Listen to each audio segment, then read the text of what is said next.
Ciao ragazzi, allora immaginiamo questo scenario. È il giorno dell'apertura delle Olimpiadi invernali di Milano Cortina 2026. Le telecamere sono puntate sulle piste, milioni di persone sono collegate in diretta da tutto il mondo, se non miliardi, e nel frattempo, nell'ombra, qualcuno dall'altra parte del pianeta sta cercando di spegnere tutto con un click. Bene, negli ultimi giorni si è parlato tantissimo di un possibile attacco informatico contro i giochi di Milano Cortina 2026. Ci sono stati dei titoli allarmistici, dei post su social, delle accuse incrociate, ma cosa è successo davvero? C'è stato un vero cyberattacco? Chi sono questi hacker? Se così possiamo definirli? E soprattutto come ha fatto l'Italia a difendersi e l'organizzazione dei giochi. In questo video entriamo nel dietro le quinte della cyberguerra olimpica. Vedremo chi ha provato a colpire i giochi di Milano Cortina 2026, quali tecniche hanno usato e quali contromisure hanno messo in campo le autorità italiane. Senza sensazionalismi, ma con il punto di vista di chi la sicurezza informatica la guarda anche dal lato tecnico.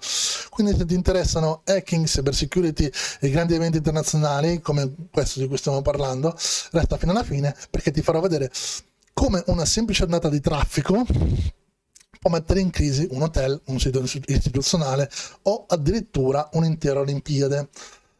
Bene, ora abbiamo una sigla nuova per il canale. Questo è il video di news, un nuovo video di Cyber News di attualità. Dopo la sigla ci troviamo qua per parlare di questo argomento. Ora sigla. Ciao a tutti e benvenuti su Oscar Code, esploriamo il mondo cyber a nostro modo. Oggi siamo qui per Cyber News, la serie dove parliamo di attualità digitale e di tutto ciò che accade nel mondo della sicurezza informatica. Mettetevi comodi, si comincia con gli argomenti di oggi.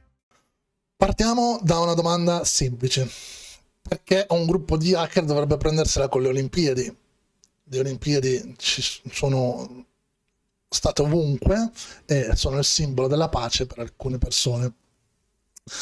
Bene, ci sono almeno tre motivi principali. La visibilità enorme su scala mondiale, diciamo, perché le Olimpiadi sono seguite in tutto il mondo.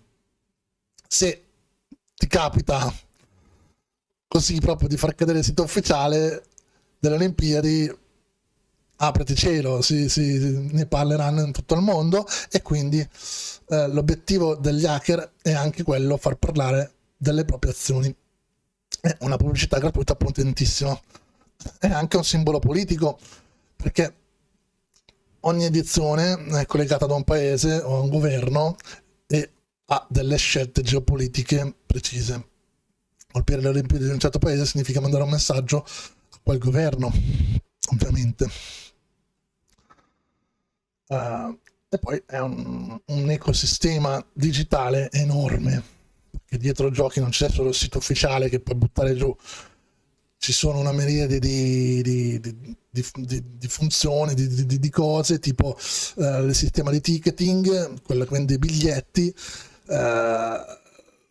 chi accredita l'accredito degli atleti, dei giornalisti, dello staff, le infrastrutture degli hotel, dei trasporti, le reti wifi degli impianti, i servizi cloud utilizzati dagli organizzatori delle Olimpiadi. Insomma, è una supply chain, si chiama una supply chain in gergo tecnico abbastanza grossa, e quindi c'è tanto da poter colpire, perché poi cosa fanno principalmente? Non colpiscono il sito ufficiale delle Olimpiadi perché sanno che comunque quello è protetto al 100%, al 99% è protetto, quindi colpiscono i bersagli minori, quelli delle supply chain tipo hotel, dopo andremo a vedere, o i servizi di cloud o queste cose qua, i servizi di trasporti.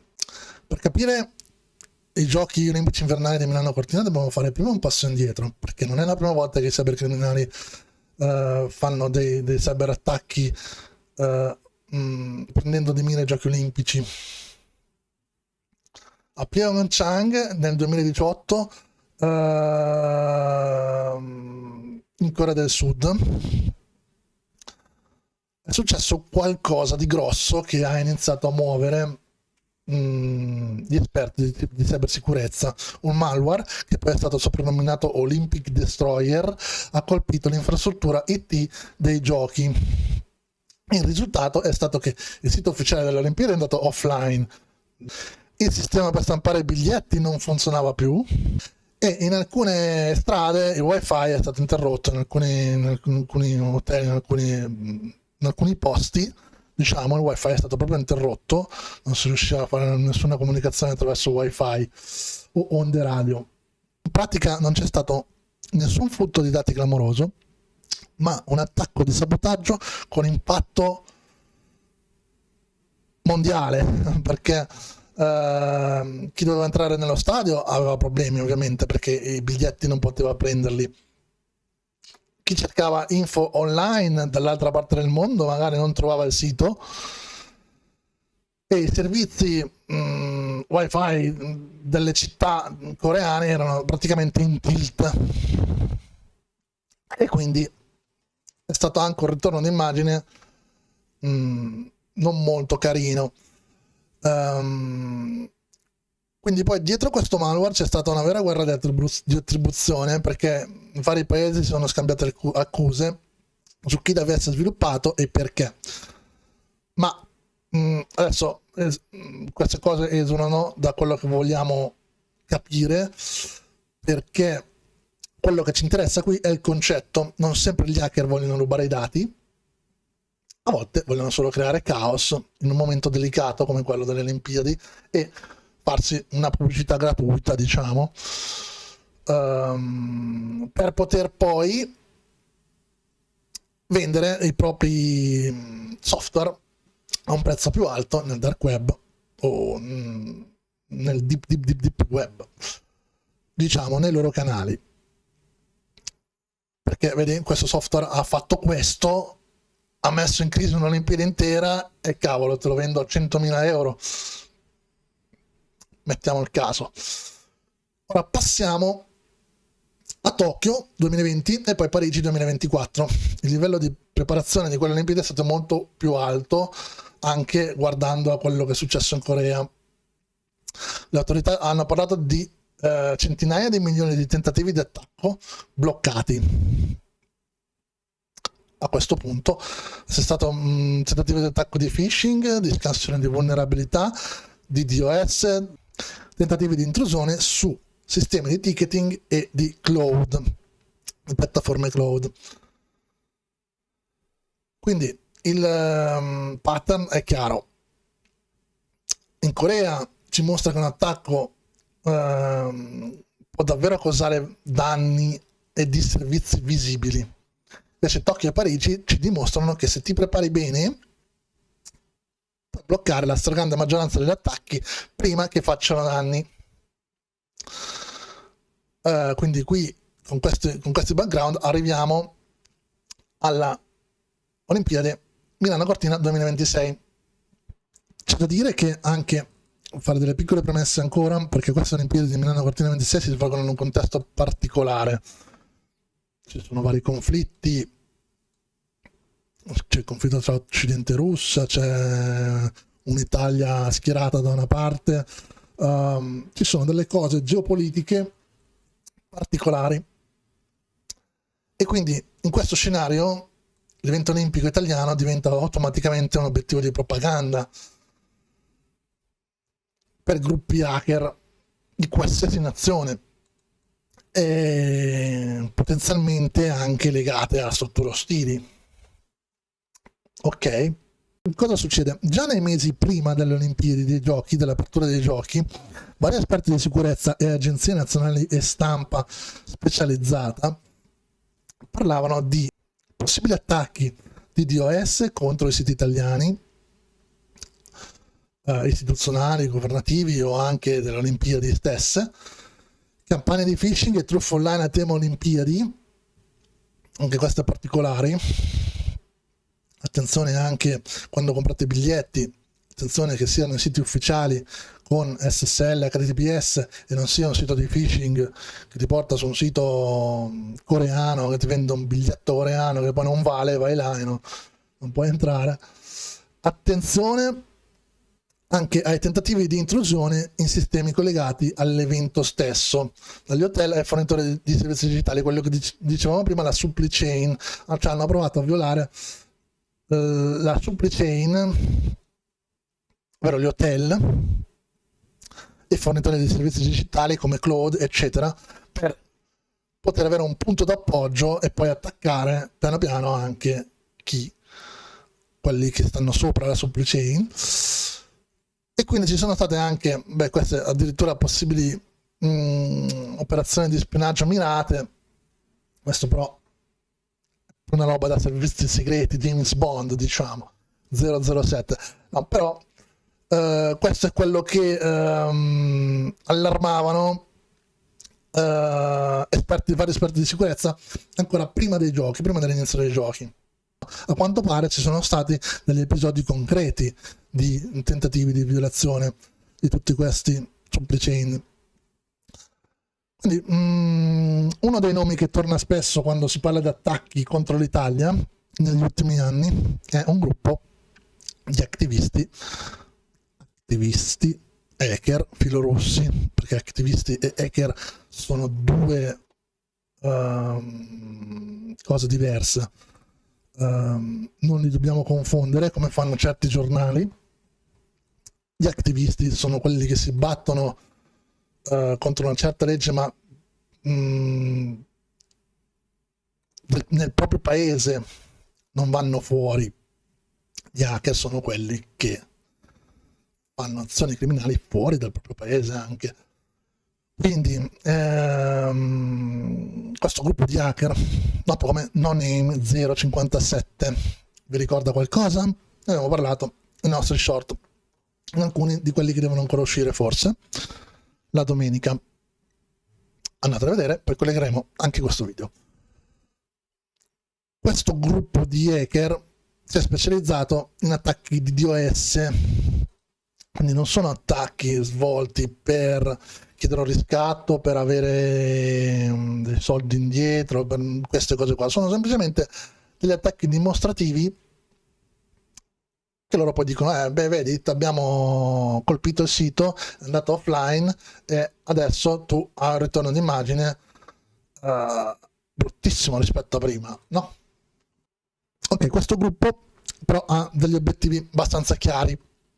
Sono siti istituzionali, portali governativi, aziende collegate ad infrastrutture critiche, supply chain, come dicevamo, e obiettivi simbolici nei paesi considerati ostili alla Russia. Anche questo però c'è da vedere un attimino, perché colpiscono un po' anche a random a volte. Già in passato però NoName 057 aveva colpito diversi siti italiani, spesso rivendicando gli attacchi su Telegram, dove pubblicano le loro rivendicazioni, quindi mettono le liste dei target, screenshot con le rivendicazioni degli attacchi, i messaggi propagandistici. E anche a Milano Cortina 2026 stesso partner si ripete, sui loro canali compaiono le minacce e le rivendicazioni collegate all'evento olimpico, e quindi vengono presi di mira i siti e le infrastrutture collegate, e non solo il coro olimpico come diciamo il sito web delle Olimpiadi, ma le realtà periferiche, come per esempio è stato preso di mira un hotel di Cortina. Possiamo metterlo come supply chain attack. L'obiettivo poi non è tanto bucare un database segreto, come abbiamo detto prima, o fare una richiesta di soldi, ma è creare dei servizi visibili e generare i titoli di giornale che poi servono per fare pubblicità e per dire: guarda, questo software qua ha creato questa cosa qua e io te lo vendo a 10.000 euro.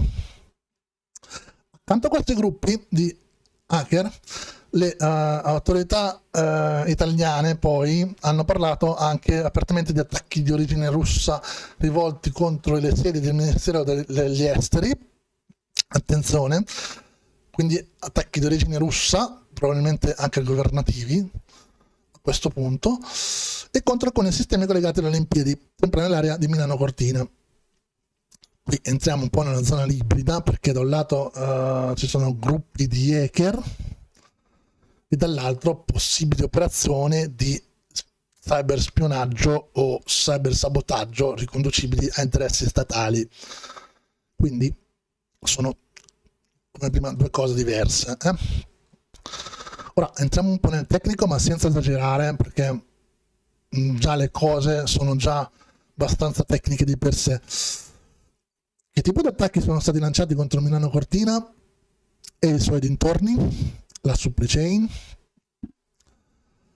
Sono stati lanciati attacchi di DOS a siti e servizi collegati, e questo è il pezzo forte degli hacker filorussi di No Name, è il DDoS, Distributed Denial of Service. Spiegato semplice, ti manda in tilt un sito internet facendo miliardi di richieste in modo che il sito internet non riesce più a riceverle e va offline. Nel contesto di Milano Cortina abbiamo visto siti istituzionali italiani bersagliati in concomitanza con l'evento. Un hotel di Cortina è stato colpito da DDoS con addirittura le rivendicazioni sui canali di questi gruppi No Name di Telegram, e altri portali collegati o comunque target simbolici dell'area delle Olimpiadi sono stati violati con le rivendicazioni. Addirittura sul canale Telegram di No Name hanno pubblicato delle immagini di telecamere di sorveglianza bucate qua e là.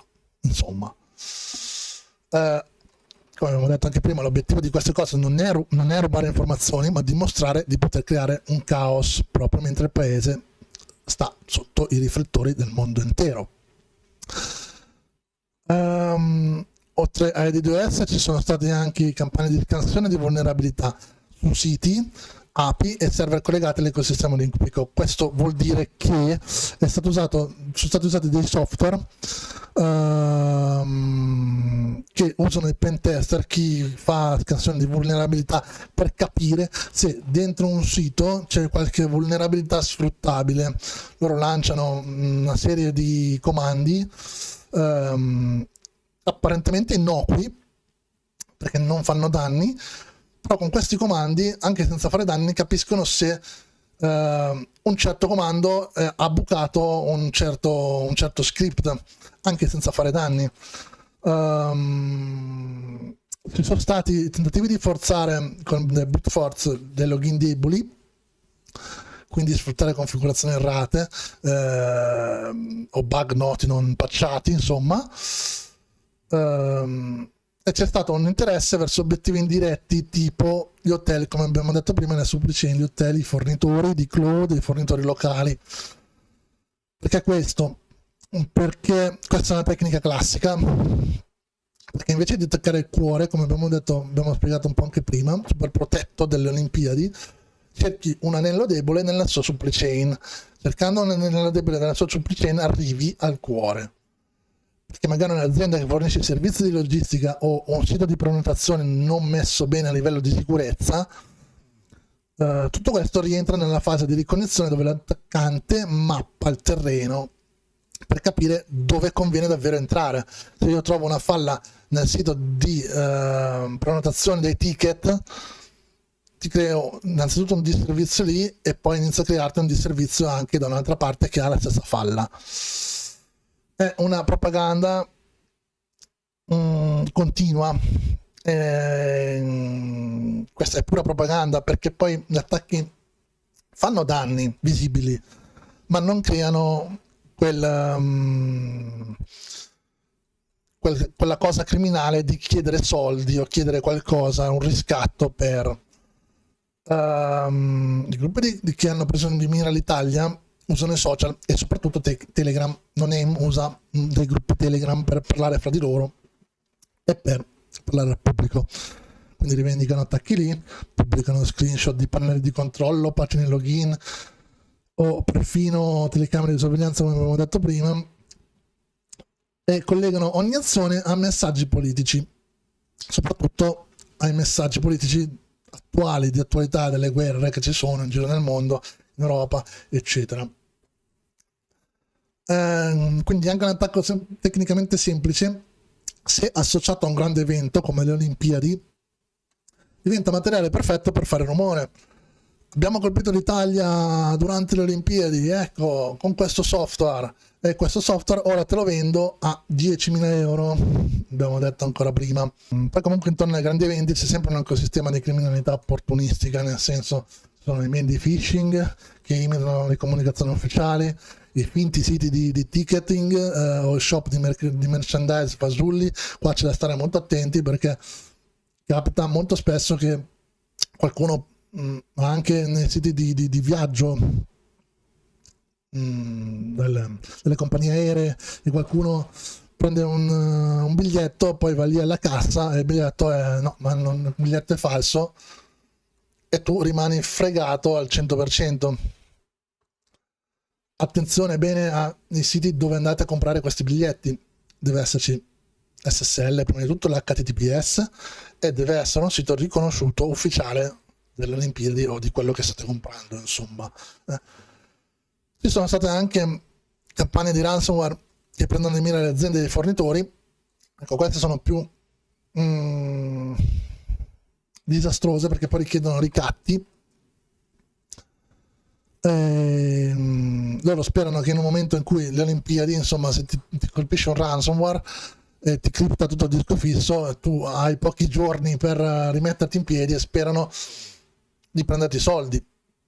Attenzione, perché il più delle volte non ti decriptano il disco, tutto il disco, o magari te ne decriptano a metà, e comunque è un disastro. Non sempre ti ripristinano le cose.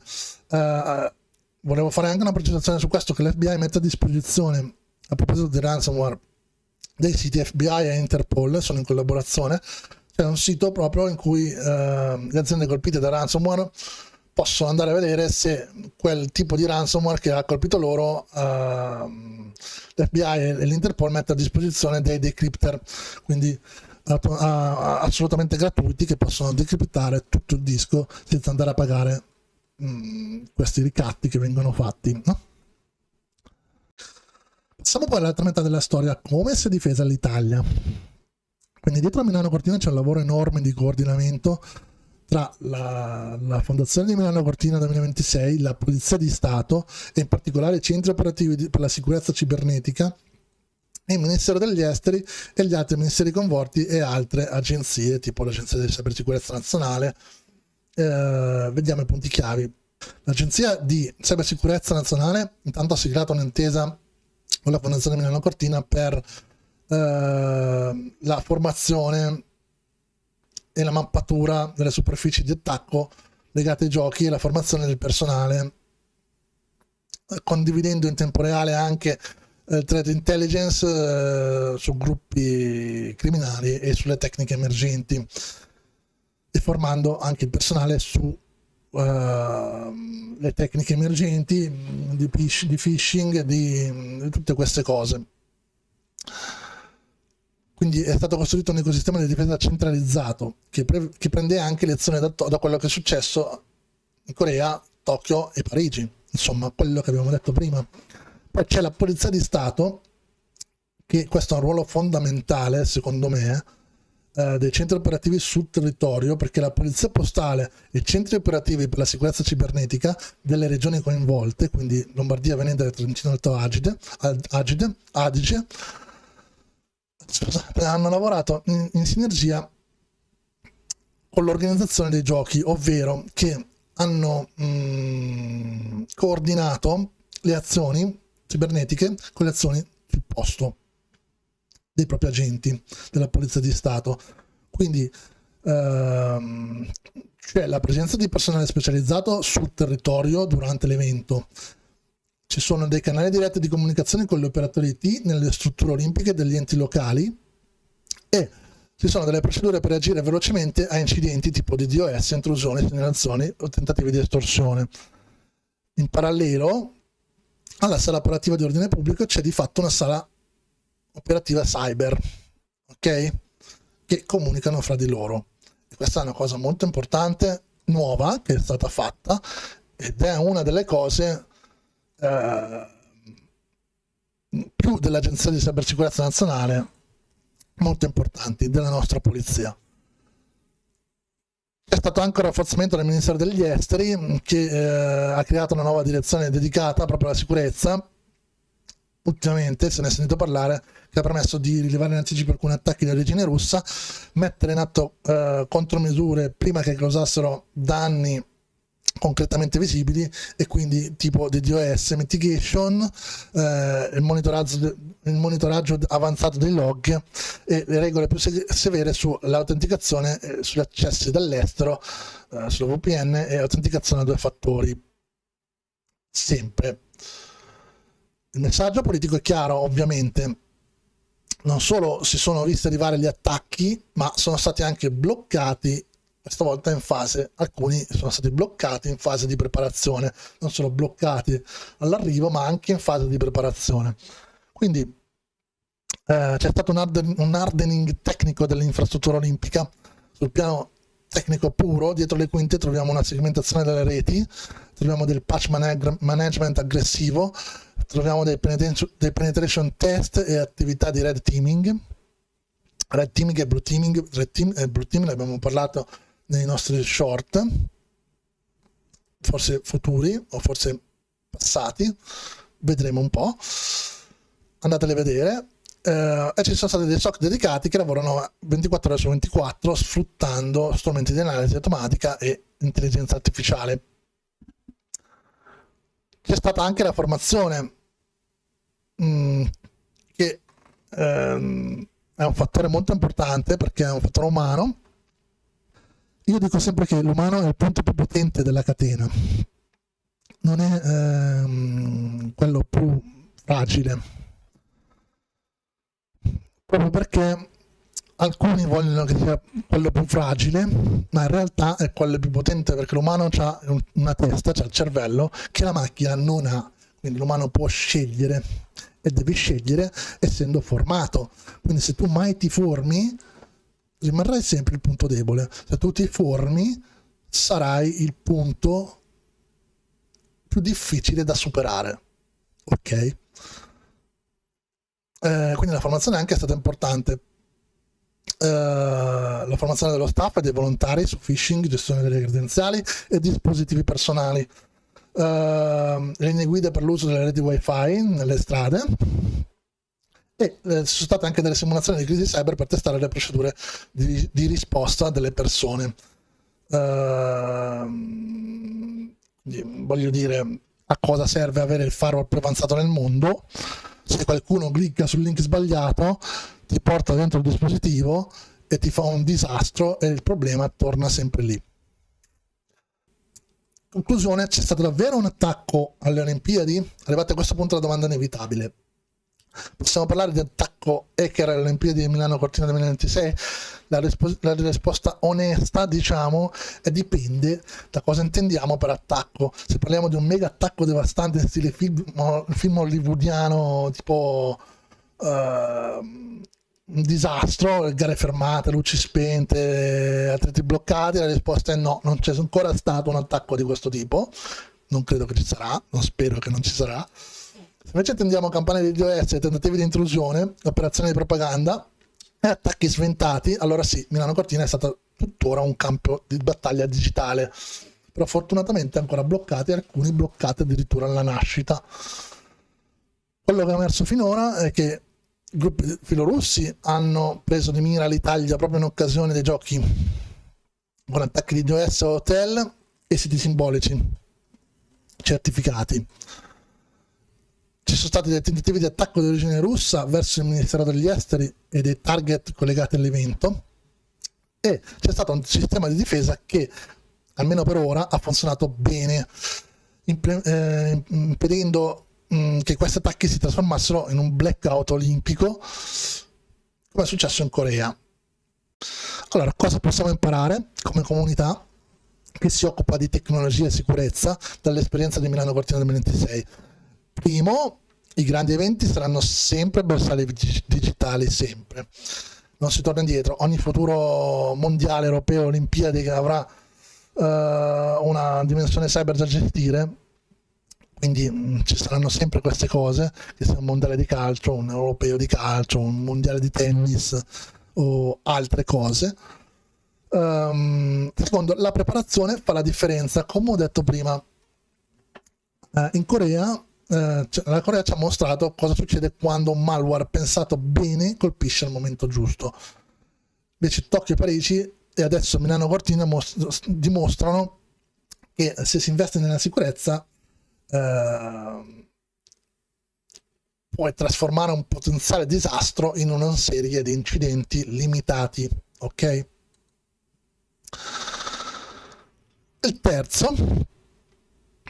La terza lezione è la linea tra attivismo, come dicevo prima, e guerra ibrida, che è sempre più sottile. Attivismo e hacker bisogna imparare a metterli in due piani differenti, attenzione. Piccoli gruppi, stati e propaganda, botnet, attacchi di DDoS dimostrativi sono tutti pezzi dello stesso puzzle. E infine, a livello individuale, questa storia ci ricorda che il phishing è ancora uno dei vettori principali, anche ai massimi livelli.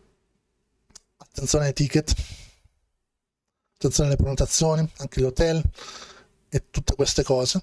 La sicurezza non è questione di firewall, ma è questione di persone, di processi e di formazione. Ricordate che la persona formata è il punto più difficile da superare nella catena.